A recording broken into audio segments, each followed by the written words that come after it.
Welcome to Sweet Life Beat Life. We hope this video helps. In this video, I will show how to Excel macro enable easy method.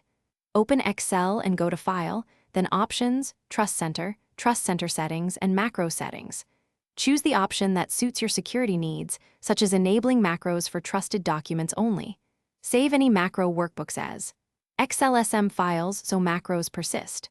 I'll walk you through confirming a macro and testing it safely so you can automate tasks with confidence. In this video, I will explain how to Excel macro enable easy method.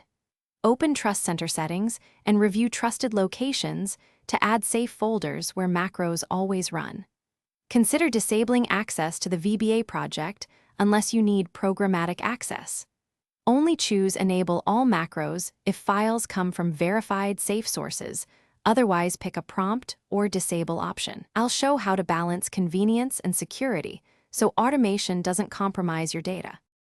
In this video, I will review how to Excel macro enable easy method. Quick recommendation: read anywhere with the new Kindle Paperwhite. It's great for following tutorials on the go and reviewing guides without screen glare. If you find this video helpful, please subscribe and like to support the channel. Check the description for the Kindle link and other deals I mentioned. Now let's get back to the video. In this video, I will help with how to Excel macro enable easy method. After enabling macros, save your workbook as XLSM to preserve VBA modules and code. Create a short test macro to confirm functionality before running complex scripts, and always keep a backup copy of important files. I'll guide you through running a simple macro, checking results, and undoing changes where possible, so you feel secure using automation in everyday tasks. Thanks for watching. Consider subscribing if we helped you.